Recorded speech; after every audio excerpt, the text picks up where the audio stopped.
Imagine a K-drama Dear X, so charged with controversy that its poster launch shook the internet worldwide before the first episode even aired. What if that viral drama isn't just about love, but pulls you into the shadowy side of ambition, deceit, and psychological warfare? Dear X doesn't just break rules, it redefines them. The scandal over its poster, which looked strikingly similar to the Chinese hit The Devotion of Suspect X, became an instant flashpoint. Social media lit up, fans split into camps, and questions raged. Was this blatant plagiarism or genius-level marketing? But that's just the beginning. Underneath the scandal lies a story where nothing is as it seems. The drama's heroine, Baek Jin, is no cookie-cutter idol. Her rise from poverty and pain didn't make her kind. It made her cunning. She masters the art of appearances, and the deeper you look, the more dangerous the game becomes. Here's the twist. Two men will risk everything for her love. But in a world built on secrets, obsession, and betrayal, will Jin destroy them, or will she become a victim of her own manipulations? The production team behind this isn't random either. We're talking about Lee Young-bak and Park So-hyun, the creative geniuses who brought you Goblin and Sweet Home. These directors don't do lightweight storytelling. They build universes, and Dear X is their boldest psychological exploration yet. Prediction: by the season's end, at least one will betray her. The story follows a Greek tragedy arc. A woman rises from nothing to everything, only to have it all crumble as her foundation of lies collapses. If you crave stories with unpredictable turns and raw emotion, stay with me. This deep dive into Dear X is about to take you places you didn't expect. Dear X is adapted from Vanzioon's wildly popular Naver webtoon, the same source material that already captured millions of global readers. If you've been following Korean webcomics, you know the hype is real.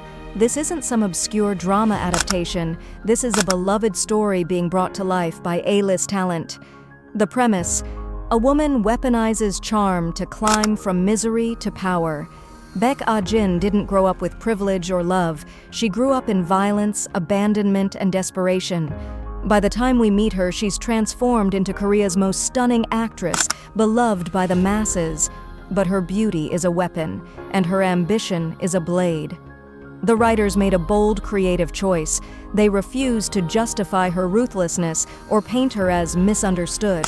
She's unapologetic, destructive, and fascinatingly human.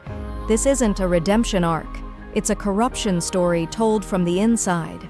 What makes Dear X especially dangerous is how it shows us her methods. She doesn't just charm people, she studies them, learns their insecurities, and weaponizes their vulnerabilities. She reads people like a book, exploits their traumas, and then discards them once they're no longer useful. Did you notice the Dear X poster controversy? Would you forgive the production team, or do you suspect a calculated marketing strategy meant to spark viral buzz? If sharp twists, high drama, and scandal keep your attention, hit like and subscribe for next-level dives into Korea's wildest entertainment headlines. Right here. What's your prediction? Is Jin genius or monster, or both? Let's break down the characters, because understanding them is key to understanding why this drama will obsess you. Baek Jin, Kim Yoo-jung, the architect of chaos. She's not just an actress, she's a predator who learned early that charm opens doors. Kim Yoo-jung previously won hearts in 20th Century Girl and Lovers of the Red Sky, playing innocent, likable characters. Here, she shatters that image completely. Her Jin smiles with malice, speaks with calculated precision, and moves through rooms like she owns them. The transformation isn't just makeup, it's a complete psychological shift. Watch her eyes. That's where the real darkness lives. Early in the series, we sympathize with her trauma. By the middle, we're horrified by her cruelty. By the end, we're questioning whether we ever really knew her at all. What makes Jin terrifying is her intelligence. She doesn't kill anyone. She doesn't need to.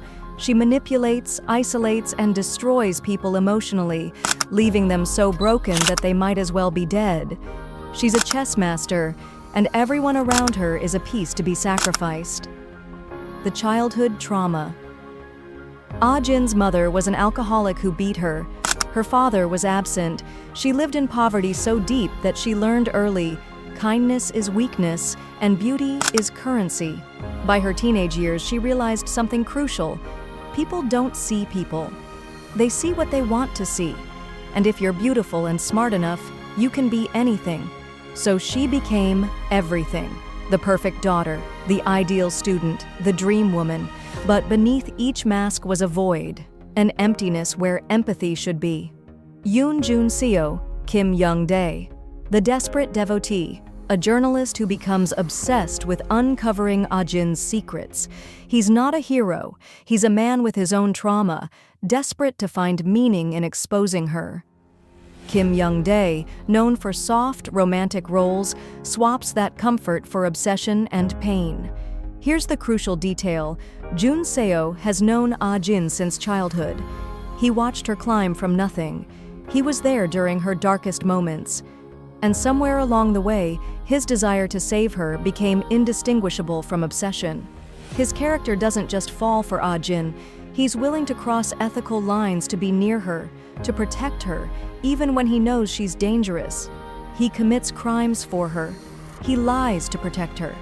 He becomes complicit in her cruelty, all while telling himself that his love justifies his actions. The tragedy of Jun-seo is that he never truly sees Ah Jin. He sees the woman he wants her to be, redeemable, capable of love, salvageable. But Ah Jin is none of those things. She uses his devotion like a shield, and when it finally fails her, she discards him without hesitation. Kim Jae-oh, Kim Do-hoon, the loyal shadow, Ah Jin's loyal shadow, bound to her by shared childhood trauma. He's the character who reveals how deep Ah Jin's manipulation goes. While Jun-seo is conscious of his obsession, Jae-oh doesn't even realize he's been trapped. His loyalty isn't love. It's a form of Stockholm Syndrome created by a master manipulator. Jae-oh tells Ah Jin to use him as she pleases, and she does. He becomes her tool, her weapon, her shield. He commits acts for her that he'll regret forever. What makes Jae-oh tragic is his acceptance. He knows Ah Jin is cruel, but he's so damaged that cruelty is the only language he understands. In a twisted way, her using him feels like love. Lena, Lee Yul-yum. The competition, a rival actress tangled in deceit. She represents what happens when you compete against Ah Jin. You lose, no matter what.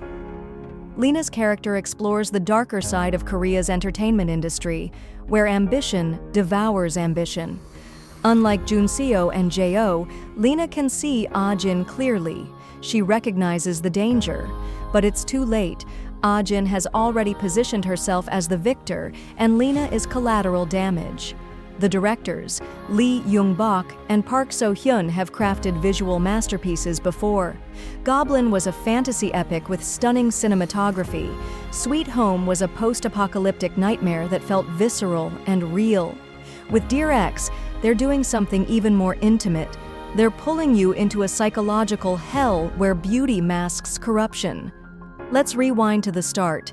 Dear Ex wasn't just trending in Korea, it was dominating global feeds. It began with that infamous poster, white, stark, ambiguous red letters, and a single, haunting eye.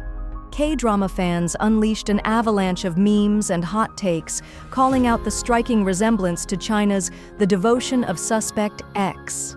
The comparison spread like wildfire. Same minimalist white background, same bold red typography, same artistic focus on one eye, conveying mystery and danger, nearly identical overall composition, accusations flew, plagiarism, lazy design, even a marketing plot to get people talking. The timeline of chaos. Day 1. The poster drops. TVing releases the official Dear Ex poster. Within 30 minutes, Reddit threads explode. Twitter users post side-by-side comparisons. The hashtag Dear Ex plagiarism starts trending globally. Within hours, it reaches #1 on social media. Day 2. The firestorm. International K-drama communities pick up the story. Chinese fans feel the sting personally. Their film being copied becomes a symbol of broader industry theft. Korean critics debate whether this was incompetence or audacity. News outlets begin covering the scandal. Entertainment websites demand answers from TVing. Day 3. The divided fandom. K-drama communities split into factions. Some call for a boycott. Others defend TVing, claiming the poster design uses common thriller aesthetics. A third group emerges. This has to be intentional marketing. Day 4. The apology. TVing's response is swift. We belatedly recognized the resemblance and have stopped using the design. We'll review all future materials more carefully. But even with the apology, audiences weren't ready to move on. Some loyal viewers felt disappointed, calling the incident a manufactured drama.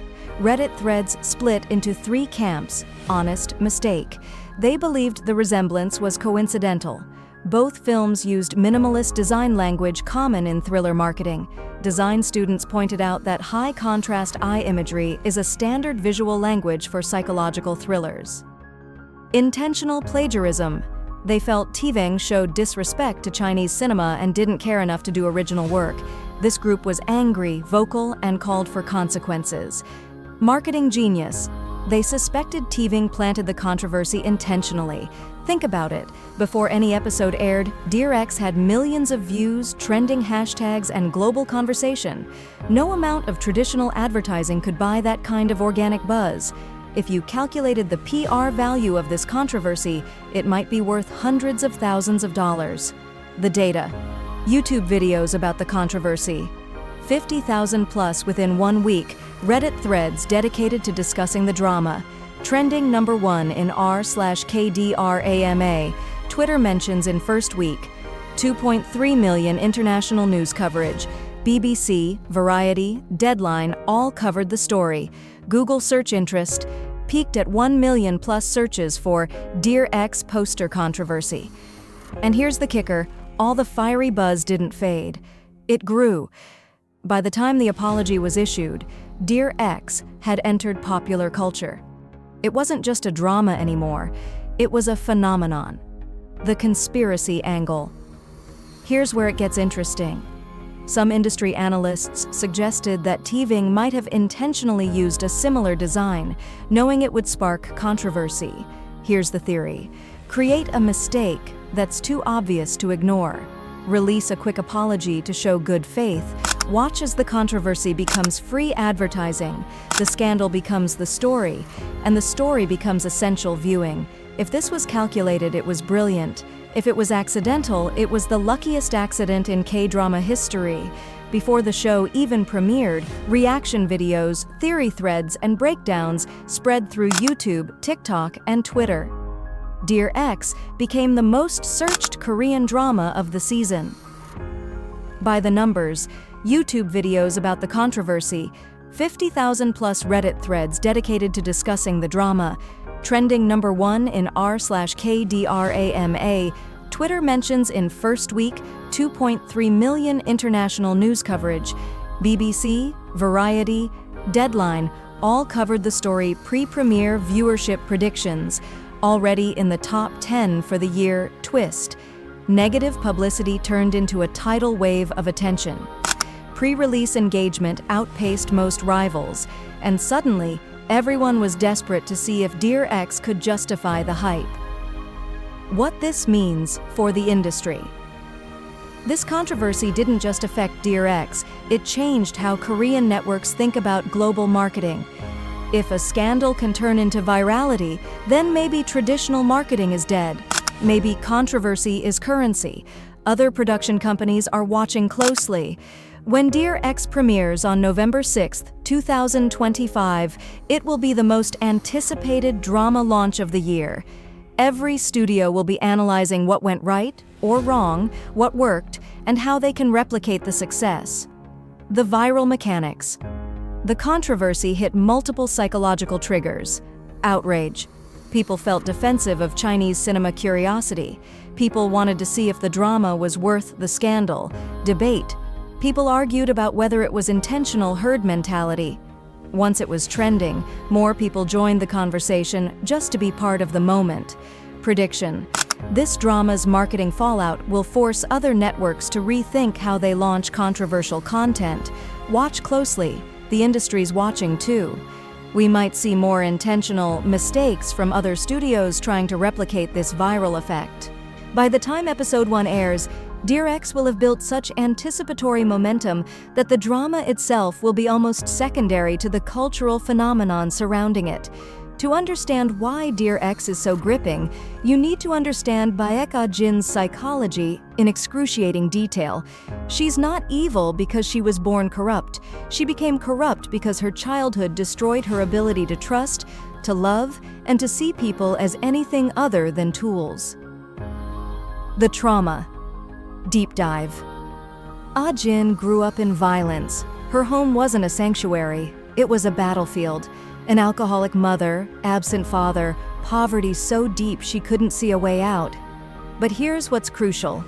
She learned early that survival requires adaptation. Her mother didn't just drink, she was violent. The kind of violent that leaves psychological scars deeper than physical ones. Jin learned that you could predict violence if you watched carefully enough. You could prevent it by being perfect, by being invisible, by giving your abuser nothing to rage against. By age 10, she was already reading her mother's moods like a weather forecast. By 15, she realized something revolutionary. People don't want truth. They want the illusion of truth. They want to believe what makes them feel good. This insight became her superpower. The chameleon strategy.